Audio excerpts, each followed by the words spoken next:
Expertise pilot project.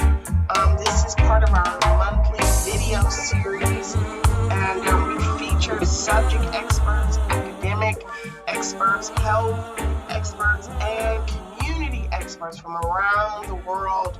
And we upload it as we mentor and spread our message about good food, good health, and just good humans. That's what we do here at the Center of Expertise. So today, our guest, we have an awesome academic professional, Dr. Sheri Weiser, who's going to share her global project, and we'll be able to ask a lot of questions. And I'm just excited to hear from her and participate in this really important work and conversation. I want to say you can get started. We will have time for Dr. Carey to come back. Yes, please. Thank you. Welcome, Dr. Sheri Weiser, Division of HIV/ID and Global Medicine. Go. Great. And sorry about that. I don't know why. Okay, let me just. Okay. Can you see my slides okay? There's I think that mute button is, you guys can see it okay, or is it being? We can see it okay, yes. It looks great. It's very clear. So you can, yes, we can see your title page, and now you're on objectives. Yes. Perfect. So today what I will be covering is I'm going to give a bit of an overview of how climate change negatively impacts health using HIV as a case example. And then I'm going to spend a lot of time focusing on the pathways through which climate change could negatively impact HIV health, and a predominant pathway as relevant to the center here is food security, and that's going to be a big focus of what I talk about. And then I'm also going to end by looking at solutions-oriented interventions research. I'm looking at that nexus between climate change, food security, and HIV. So in their 2019 Lancet countdown, they state, and I quote, "The life of every child born today will be profoundly affected by climate change. Without accelerated intervention, this new era will come to define the health of people at every stage of their lives." As we know, climate change is widespread, rapid, and intensifying, and nearly half of the world's population live in climate danger zones. So for example, we expect that there's going to be 200 million climate migrants by the year 2050. And what this means is that 1 in every 45 people in the world will have been displaced by climate change. It's estimated that currently 1 in 9 people are frankly hungry, and many more are food insecure. And climate change is estimated to increase this number by 20 to 50% by mid-century.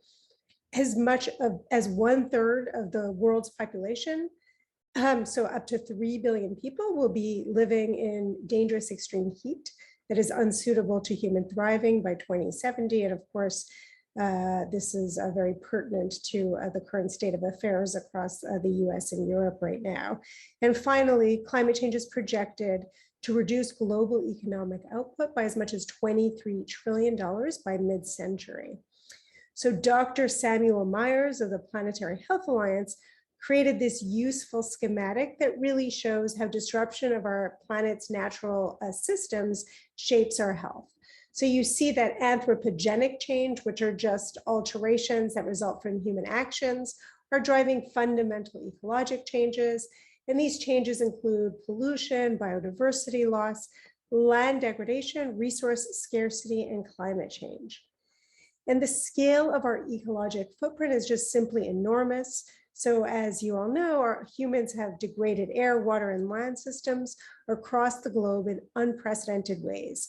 So for example, our consumption of fossil fuels have increased by 550% since 1950, with atmospheric CO2 levels now about 24% higher.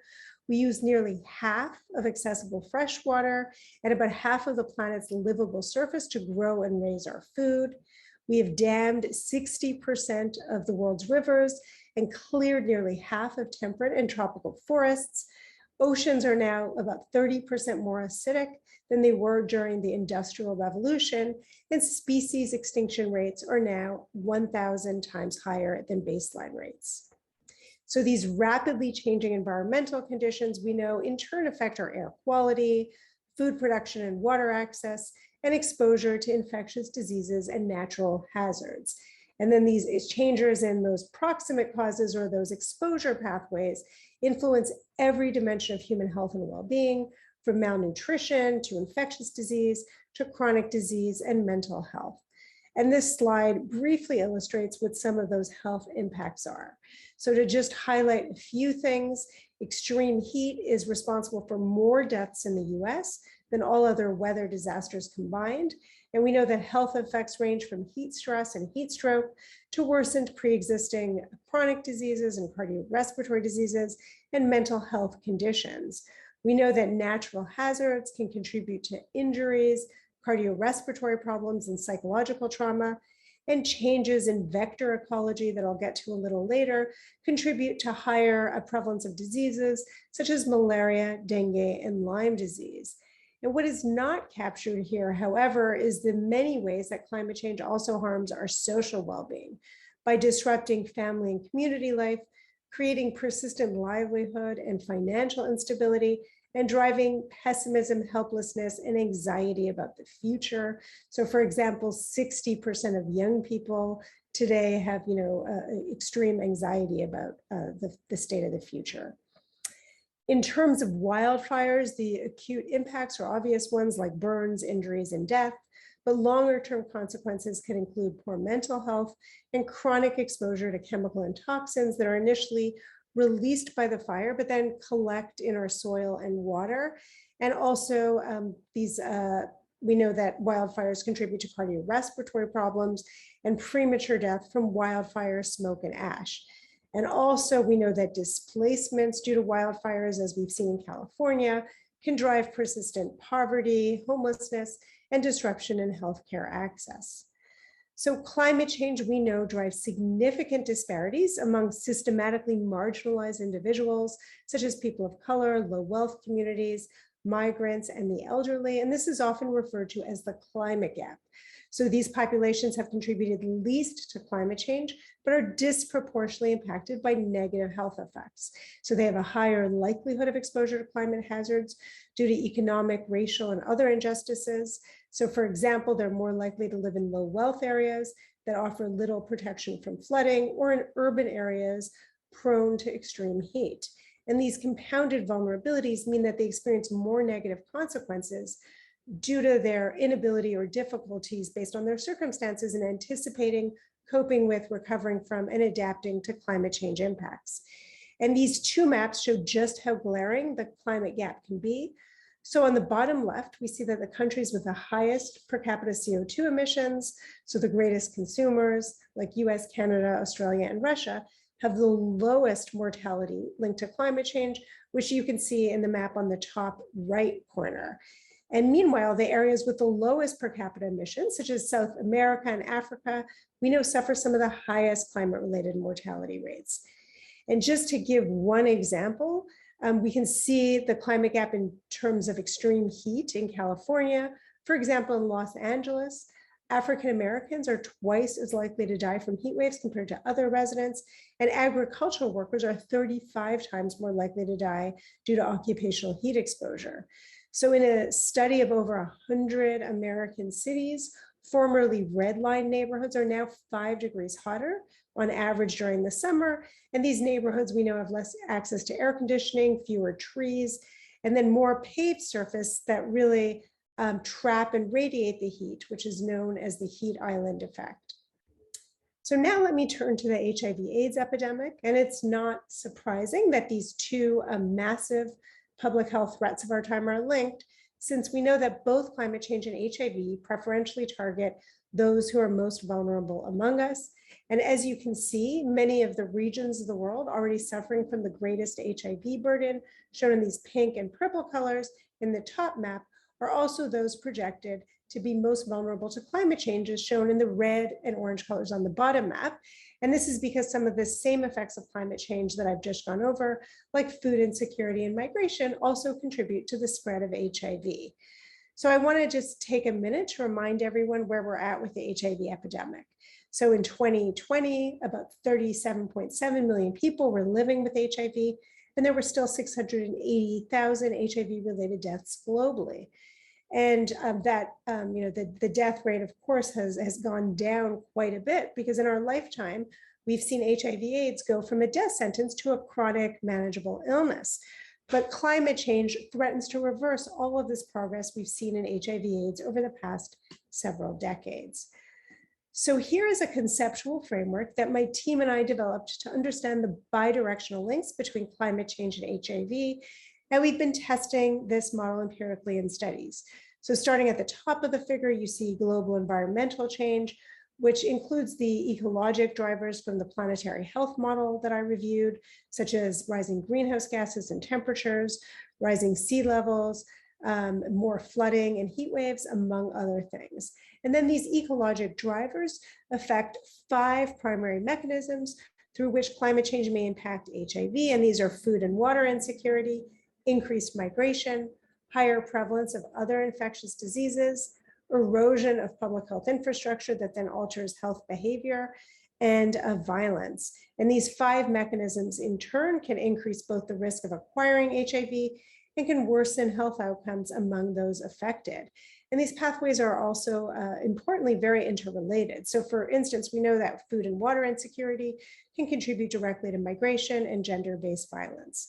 So at the bottom of the figure, you can see that increased morbidity and mortality then contributes to decreases in household resources and labor availability, which then leads to further depletion of natural resources through deforestation, land degradation, and overfishing, which then perpetuates this vicious cycle between climate change and HIV, leading to worse local ecologic harm.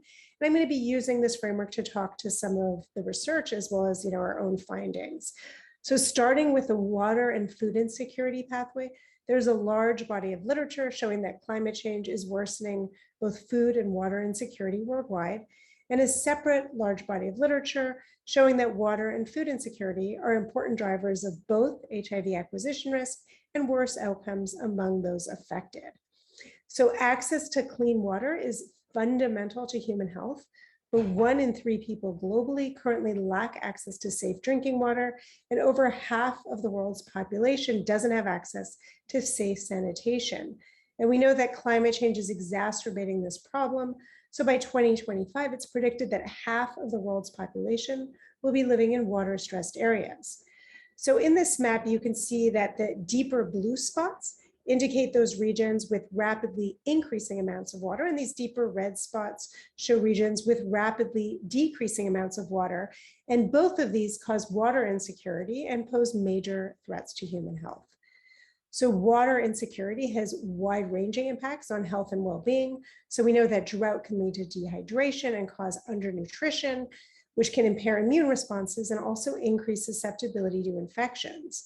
So we've shown in our research that for people living with HIV, water insecurity is associated with incomplete HIV viral suppression, having an AIDS-defining illness, low health-related quality of life, and also depression. So we know that flooding and standing water can also increase the spread of waterborne diarrheal diseases and cause direct injury and death. And water insecurity also increases the risk of violence and injury, particularly for women and girls who often need to travel long distances to get water for their families. And then all of these impacts can create significant psychosocial and emotional distress for those affected. So as an example of health impacts of too much or too little water, studies consistently show that those who live in drought conditions have a higher prevalence of HIV. So for example, one study that used a demographic and health survey, or DHS data, from 19 countries in sub-Saharan Africa, found that each year of experiencing drought in HIV endemic regions led to an 11% increase in HIV/AIDS prevalence. And looking at the converse, using data from 23 countries in sub-Saharan Africa, Our team found that each year of experiencing extreme precipitation was associated with a 25% higher likelihood of getting HIV among women. So moving now to food insecurity, we know that the regions of the world that have the highest prevalence of hunger, so sub-Saharan Africa, Southeast Asia, and Latin America, are also those most vulnerable to climate threats, as you can see by the red and orange colors that represent both high hunger and climate vulnerability. And we know that climate change negatively impacts all dimensions of food insecurity.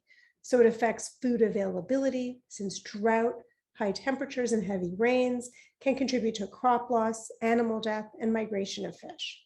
We see reduced food access through the economic impacts of climate change, such as income loss and unemployment.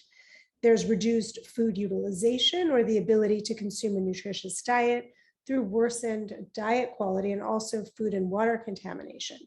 And finally, we know that the stability of the entire food system is compromised through market volatility, rising food prices, and also climate-related political instability and conflict. And food insecurity, in turn, is a well-documented driver of a wide range of poor health outcomes. And this has been actually a substantial focus of my work, has been looking at how food insecurity negatively impacts health. And so we and others, for instance, have shown that food insecurity is associated with sexually transmitted infection risk and increased mortality from Ebola virus disease. And we and others have also found that food insecurity is associated with chronic diseases such as hypertension, diabetes, coronary artery disease, and chronic kidney disease, and also neurologic and mental health problems such as depression, anxiety, post-traumatic stress disorder, neurocognitive decline, and migraines. And then because of these health effects, we know that food insecurity, as I'm sure you've been talking about, is very costly to society. So for instance, it leads to an estimated $77.5 billion in excess health expenditures a year in the US alone. So now turning to impacts on nutrition, there's actually been a lot of new research from the Planetary Health Alliance documenting climate change's impacts on micronutrient deficiencies and increased chronic disease burden. So elevated carbon dioxide levels have been found to contribute to a 3 to 17% decline in the amount of protein, iron, and zinc in important crops like wheat and rice. And the figure on the bottom shows the risk of deficient intake of these three nutrients under the carbon dioxide levels predicted by the year 2050. So with the red and orange colors indicating the highest risk areas. And we know that climate change is also driving a rapid decline in pollinators around the world, and a large proportion of our dietary nutrients globally come from pollinated crops, such as fruits, vegetables, and nuts. And finally, over 1 billion people in the world rely on fish catch in their diet. But since 1996, fish catch has been falling, and this is in part related to climate change. And this then puts people at risk for zinc, iron, and vitamin A deficiencies. So in a meta-analysis, our team found that drought conditions were associated with 46% higher odds of both wasting and underweight prevalence among both children and adults. And in a prediction model, we estimated that climate change is going to increase the prevalence of malnutrition by more than 50% by the year 2050. And the quotes on the right-hand side are from a qualitative study in Kenya, led by Tammy Nicastro at UCSF. And participants in the study talked about how loss of crops, animals, and income from drought or flooding worsened food insecurity and diet quality, and also contributed to weight loss and stunting in their children. And I'll read the top quote here. So weather changes affects yields on my farm. Too much rain or drought interfere with the growth of plants and lowers the quality of yields.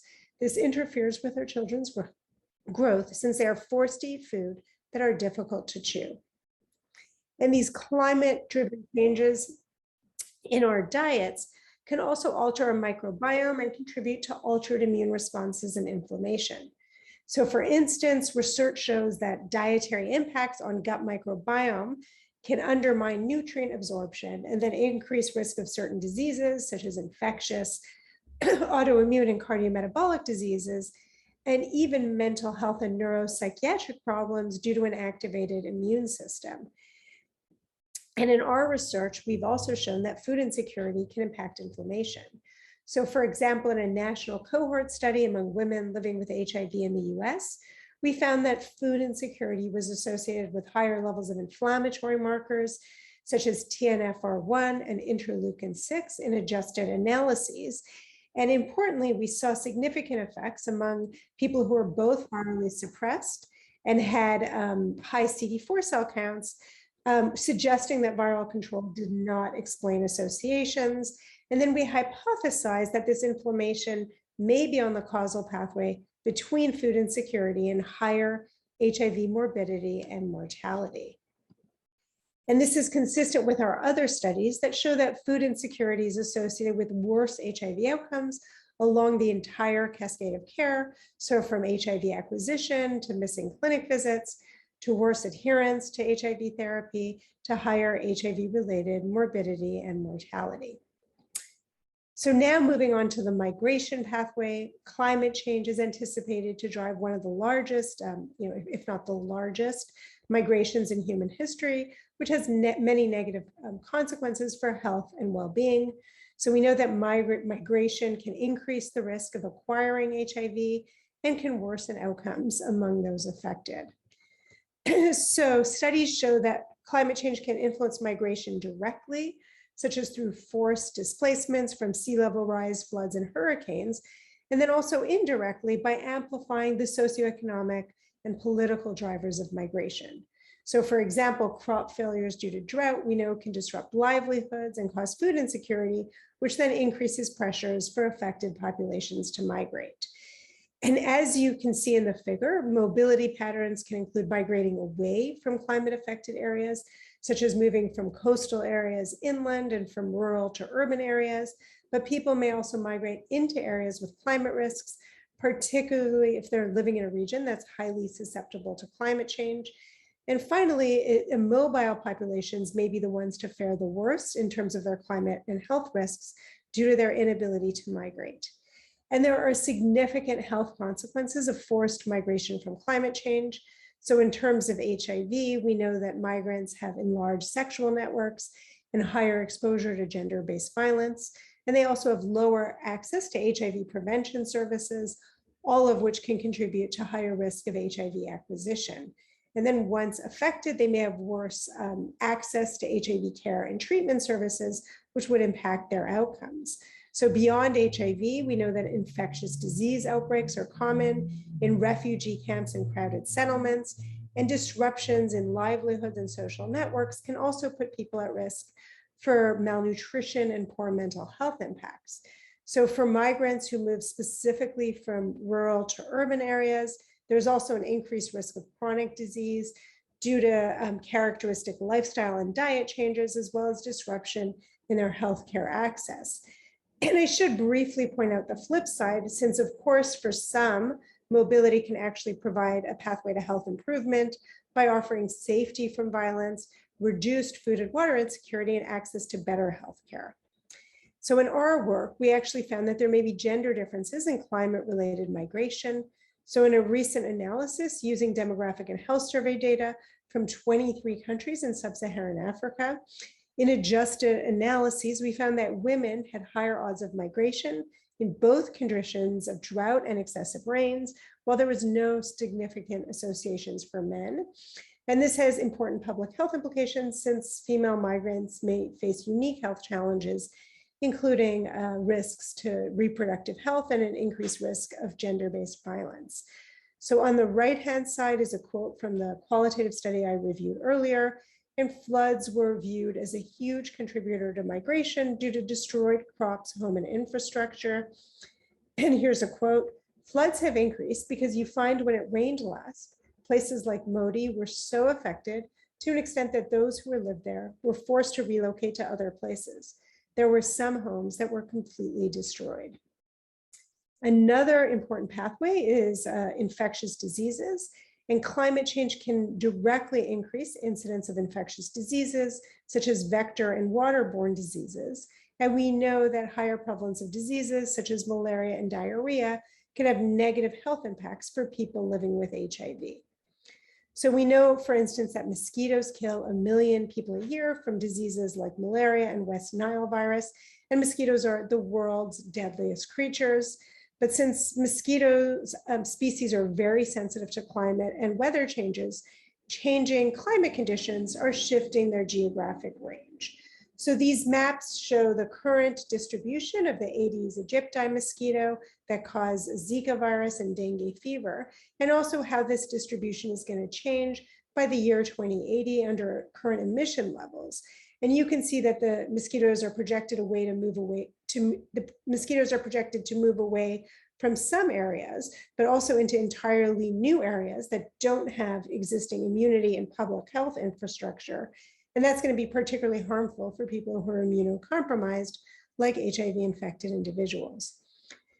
So as an example of how drought can affect infectious diseases, using Uganda National Panel survey data, my team found that as precipitation increased, self-reported diarrhea, cough, and fever among children decreased, but this relationship leveled off and then started increasing again at the highest levels of rainfall. And going back to Tammy's qualitative data, she found that HIV-infected participants described increased opportunistic infections, which they perceived to be related to cold and wet living conditions, more diarrhea outbreaks, which they perceived to be related to contaminated floodwaters, and increased incidence of malaria from standing floodwaters, and they perceived that all of these contributed to worse HIV health. And here's a quote: "Even though we rarely face chronic diseases, malaria and flu were common during this recent rainy season. Malaria is more common now due to stagnant pools of water that breed mosquitoes during rains." And as you'll note, the climate health literacy was quite high in this population, despite the fact that most of our participants hadn't completed even primary school education. As another pathway, infrastructure erosion from flooding and extreme weather events makes it very difficult for people to get to clinic and pick up their medications, which is an important pathway towards worse HIV health. So for example, in Tammy's qualitative study, participants talked about how infrastructure erosion from flooding and other extreme weather events affected their healthcare engagement as well as their adherence to HIV medications. And here's a participant quote: "So when it rains, reaching such a place is a challenge since the roads become muddy and impassable. Reaching Minyenya Clinic is a hustle because the roads are in deplorable condition. The fare is hiked by motorcycle operators. It is very hard to find any means of transport." And as another example of how climate change can impact health behavior, we used demographic and health survey data to look at the association between drought in the previous year and self-reported HIV testing in 11 high HIV burden countries in East and Southern Africa. And we found that drought was associated with lower odds of testing among both rural and adolescent populations.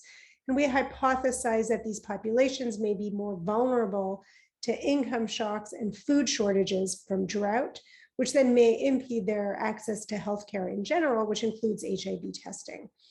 And as a final example of how drought can impact health behavior, we also used these demographic and health surveys to look at the association between drought in the previous year and child vaccination coverage among about 130,000 children born in 22 sub-Saharan African countries. And we found that drought was associated with lower odds of completion of 4 different childhood vaccinations, so BCG, DPT, measles, and polio vaccine. And a final pathway is violence. And studies have linked climate change to different types of violence, including armed conflict.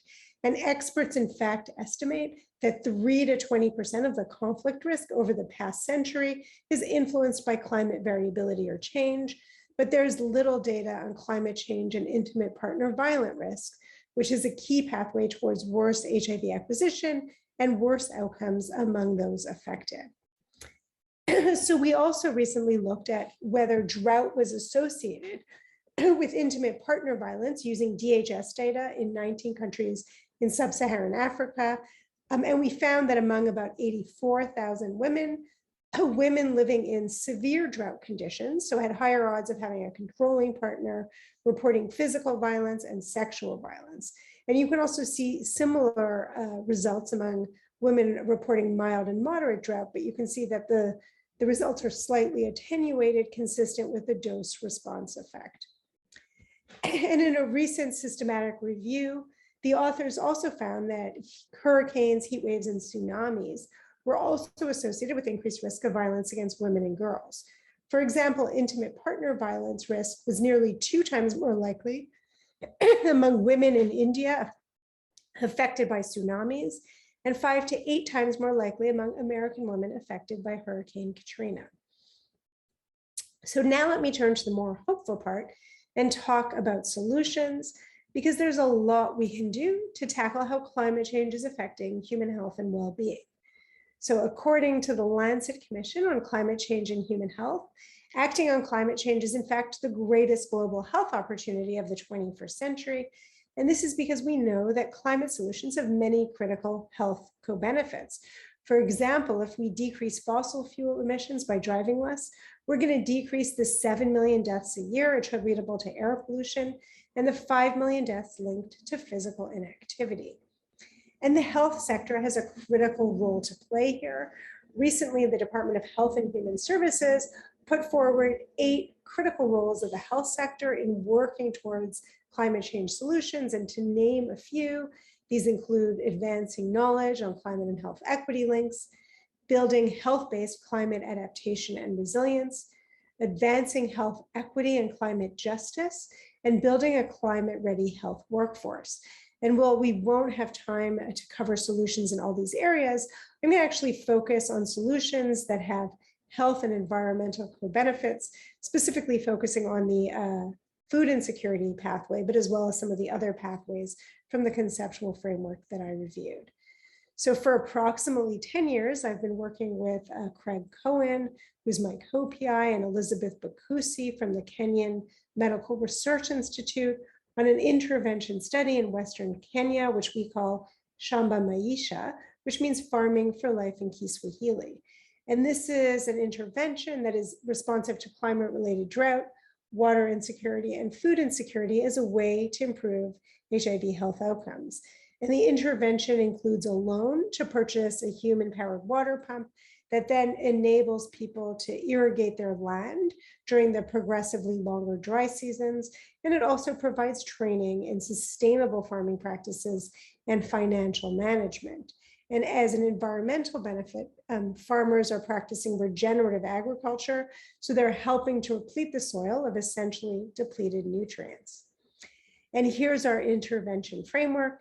We hypothesized that this multi-sectoral climate adaptive intervention is first going to lead to improvements in food security and household wealth, which will in turn contribute to improved nutritional status, improved adherence to treatment and care, improved empowerment and mental health, which will then ultimately translate into decreased HIV morbidity and mortality. And in our pilot study, we found improvements along many of the proposed pathways, including food security, diet quality, mental health, empowerment, and even reductions in violence, as you can see in the quote on the right-hand side by a male participant. And in terms of HIV clinical indicators, people in the intervention group had an increase in their CD4 cell counts by 165 cells compared to the control, and had 7.6 times the odds of being virally suppressed. And we now are just in the process of publishing our final efficacy results for the larger randomized controlled trial, which I can get to in the discussion. So our qualitative data also attested to those nutritional, mental health, and behavioral pathways through which the intervention improved health outcomes. So along the nutritional pathway, a participant says, I think I've put on some weight since it started because I've been eating better. In fact, the other day, a woman was telling me nowadays my face looks healthy and so on. And it's only me who knows the secret to it. It's because I am surrounded by vegetables. And on the mental health pathway, a participant says, it has given me hope and will to do my things, not like before when I used to be hopeless and scared. I also have the will to go about my duties and farm from which I get food and money, thus living like any other person. And along the behavioral pathway, a participant says, I find getting to the clinic to be a little easier because now I'm able to get money from my fare to the clinic. I get the money from the farm produce. Participants, so both men and women, also described changes in women's decision-making autonomy, both related to agriculture as well as improved equity in other household decisions. And they also describe changes in their sexual relations. So I'll read the quote on the left. Since I joined Shamba Maisha, we all have an equal say when it comes to our property, be it on selling a cow, selling some farm produce, harvesting crops from the farm. Everyone has an equal share in the resources. My 2 wives and I all have to give their opinion before we see which opinion to adopt. The chair of our meetings is not necessarily me. It could be any of the 3 of us. But we also learned that solutions need to be flexible due to unanticipated climate challenges. So for example, our water irrigation solution worked great for the drought condition. But then in our efficacy study, when weather shifted over time to also include more excessive rains, crops were then flooded and eaten by hippos. So we therefore had to devise different solutions. So for instance, the Kenyan Wildlife Society trained our participants on how to dig trenches to keep hippos away, as shown in the picture. And in future iterations of this intervention, we're considering crop loss insurance for flood damage. So community gardening is another environmentally sustainable model that has been looked as a strategy to address diet quality, food security, and health in urban areas. So my colleagues Kartika Pilar and I conducted a pilot study among 45 individuals living with HIV or diabetes in San Jose, many of whom were recent migrants from Central America. And our goal here was to understand the health impacts of a community-led urban gardening project, which of course also has positive environmental benefits. So participants noted improvements in nutrition, mental health, and health behaviors, as you can see from the quotes on the right. So for nutrition, a participant says, we're cooking new things, losing weight, feeling healthier. We got blood pressures down. My oldest was at risk for childhood diabetes. That's gone. And along the mental health pathway, a participant says, having the garden has gotten me through some pretty tough times. It's like therapy. I got out there and I just garden and I plant, and I find it very therapeutic. So ocean farming, I think, is another great example of a regenerative intervention that can improve health and livelihoods. And this is a form of aquaculture that uses a vertical approach that helps you diversify what can be harvested from the ocean. So as you can see in the picture on the right, this could include extracting sea salt from the surface, cultivating kelp, seaweed, scallops, and mussels through suspended ropes and nets, and also catching fish and growing oysters on the seabed. So these ocean farms can reduce food insecurity and overfishing, and they're also a low-cost, zero input, and easily scalable solution, which provides a climate-adaptive livelihood option, particularly for women. And they are sustainable since the components feed on and support the growth of each other. And seaweed, interestingly, also has many climate benefits since it can be added to livestock feed to reduce methane emissions, and it sequesters carbon, helping to mitigate ocean acidification. And just before I turn to the discussion, I just wanted to mention a brief word on our new center, which has a lot of related themes to this current Center of Expertise. So our new center for UCGHI Center for Climate, Health, and Equity is a center that I co-direct with my colleague Ariane Teherani. And so the center is housed at UCSF, but brings together faculty, staff, and students from all 10 UC campuses to advance equitable and just climate solutions that promote human health and a healthy planet. So our mission is to really harness that expertise and leadership of the health sector to drive ambitious climate action for health and health action for the climate. And we do this through 4 pillars of work: research, education, health systems, sustainability, and policy. And equity and justice are central tenets that run through all of the center's work. And here are a few of the things we accomplished this last year. So for research, we launched a seed grant program focused on climate and health equity and created cross-UC research partnerships. For education, we created a repository of climate and health teaching materials based on a faculty training series we held, where we transformed about 100 UC-wide courses, reaching over 7,000 learners. And we also held educational events and launched a Fogarty training program in Kenya, along with that same team that I've just gone over at Maseno University, called Sustainable Development for HIV Health. Our health systems pillar lead, Seema Gandhi, spearheaded critical work across the UC system to reduce emissions from clinical practices. And her team has actually impressively eliminated desflurane gas use from UCSF and has plans in place to decrease nitrous oxide emissions by 70 to 80%. And we're also working to create a toolbox of clinical care and patient care materials focused on climate and health. And for policy, we've been part of key policy dialogues with community and government partners in California and globally. And here are some of the things that we have planned for the next year. In research, we are developing a large repository of climate and health data that we're going to convert into a data dashboard with a goal to help inform California policymakers and also be able to generate high impact publications for UC researchers. We're also going to be funding community partnered research on climate change solutions. We're increasing our educational offerings. So there's a new course on climate and health justice that will be scaled to other UC settings. We're going to be a monthly climate and health grand rounds, co-led with the UCSF Sustainability Committee. And we're going to launch an education ambassadorship program where we pair faculty with students to generate new climate and health curricula. And our sustainable healthcare work is also growing. So we have a new green radiology initiative to decarbonize radiology practices. And we're also starting a decarbonization fellowship to support 4 faculty members to lead decarbonization efforts within their departments. And finally, we'll be hosting regional policy workshops, and we'll be working with local public health departments and community organizations on climate resilience and emergency response, including training paramedics and first responders.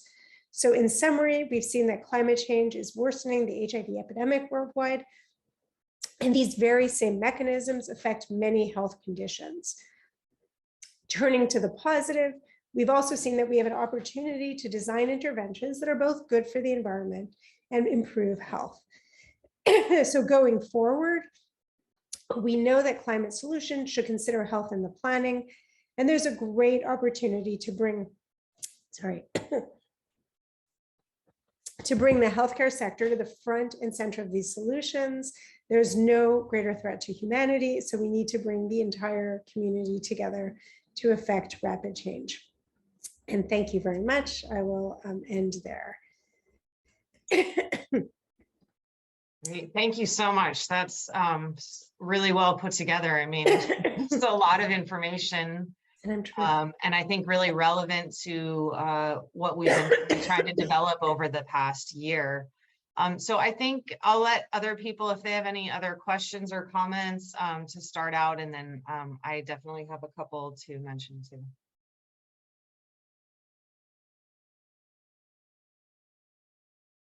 Does anyone have any questions or comments? Well, I do.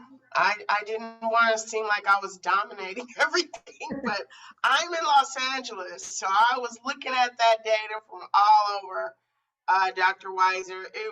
I don't even know if our health department, health services have begun to have these conversations in our health equity center.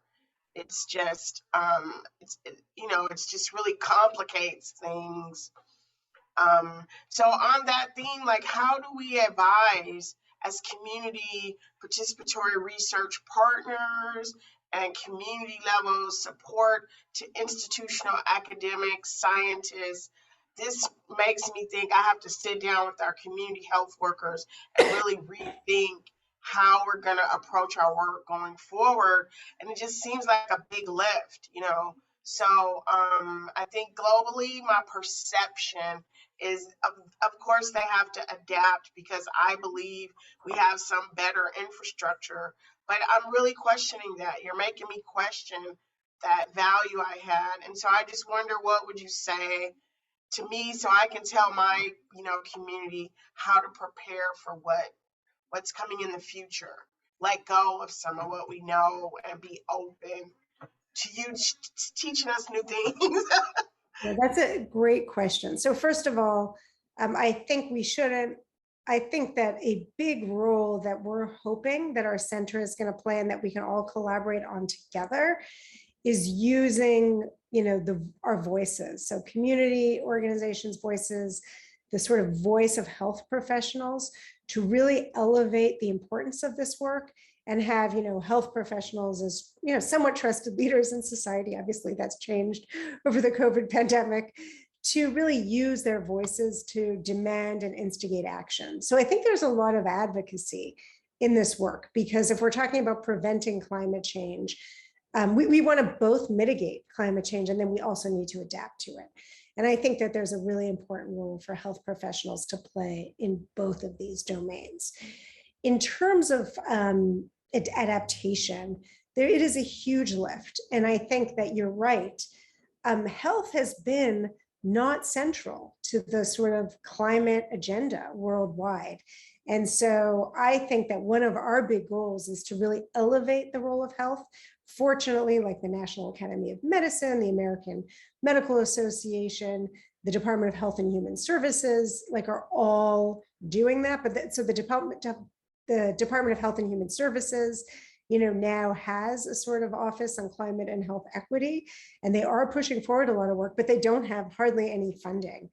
And so I think what needs to happen, and so now California, that there's been billions of dollars surplus budget this year spent on California on climate, but not that much of it is going to health. So we're still advocating to try to get some of this money to partner with the Department of Public Health, with community partners and community clinics to really, do that health system preparedness work and have doctors be addressing the health impacts of climate change and raising awareness in their patients.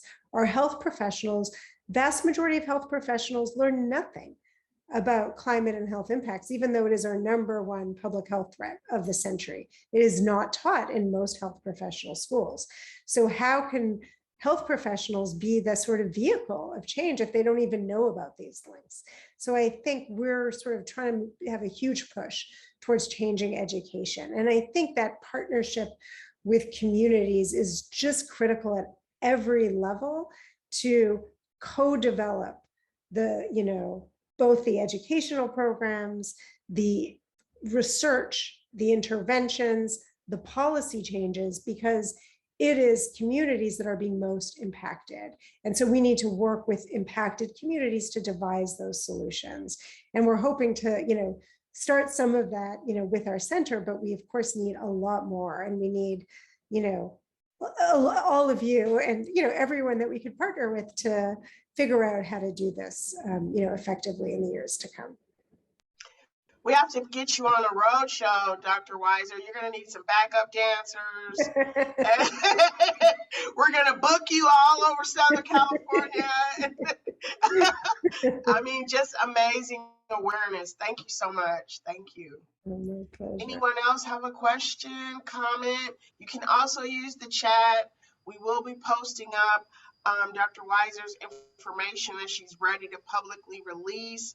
And she now is a member of our mentor team. And so we're hoping that many of the community members will ask for other ways that we can connect with her and her team. And like she said, use our voice to get the message out and bring the science in with the community so that we can create better health, better food, better opportunities. The last two things I just wanted to mention is one, that there was a recent launch of our center where there's a lot more detail, and we have a website, which I'm going to put in the chat right afterwards. But on top of that, there's going to be a lot of student opportunities for research, for engagement, for helping on education, for, helping on health systems change, et cetera. Opportunities for junior faculty, for fellows, for grad students. So, please refer people to us who are interested in the topic. And finally, we just posted for our managing director position. So if people are interested in, if you know of great people, please send them our way. Great, thanks. Elena, did you have a question? Me? Yeah. Yes, I did. First of all, thank you, Dr. Waterman, for inviting me to this, and thank you, Dr. Weiser, for the presentation. Very, very informative. And so my name is Elena. I'm the operations manager of a labor organizing drive here in Sacramento. And I'm currently sitting in our field office in the Del Paso Heights neighborhood of Sacramento that has a 2% tree canopy. And most of our work is in South Sacramento that has a 1% tree canopy. So I say that just to say that I very much understand the effects of climate change and the lack of investment in solutions, how it affects our low-income communities. And I could go on and on about that. But my question is, one of the things that we have adopted very strongly and have made it part of our day-to-day conversation with our low-income membership, as well as our volunteer base and our supporter base, is the 2030 Agenda for Sustainable Development, which is for us, it just meant a lot because goal number 1 is eliminate poverty in all its forms everywhere. And we said, yes, that one, yes. Goal 13 deals with climate action now. So for us, it was the most comprehensive plan or agenda that it includes the global community. And for anybody who's from Sacramento, we know that we're an extremely global community here in Sacramento. Just our membership is from Marshall Islands, Pacific Islands, all over the Middle East, all over South America. So I was just wondering if there's any consideration of how to include the 2030 Agenda for Sustainable Development and any way to make that part of the advocacy, or rather the I don't know if push is the right word, but the push, the fight, the getting that agenda as perhaps a benchmark for policy making at all levels of government.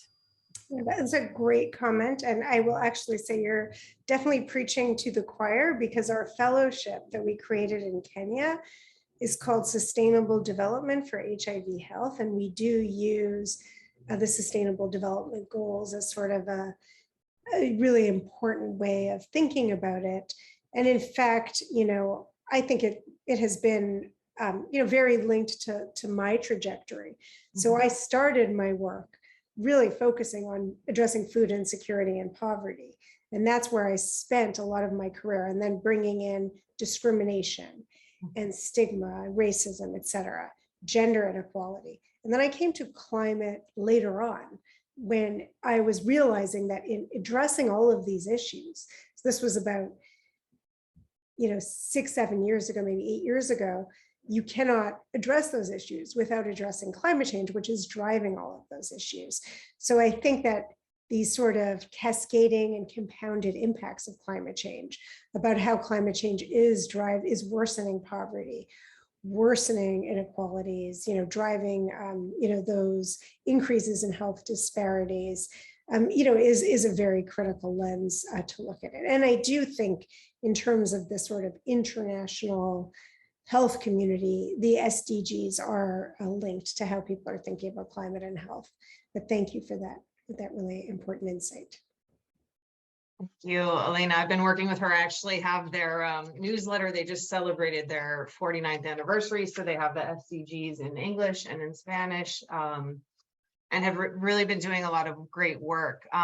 So thank you. I'm just really kind of blown away by the amount of references and the amount of quantitative and qualitative data to support these, support this connection that I think is, we can say, yes, of course it's there, but when you say things like, a hurricane increases domestic violence or these types of things, hearing that story and being able for all of us as we move forward in our organizations or grants to start to think about how to monitor some of those linkages.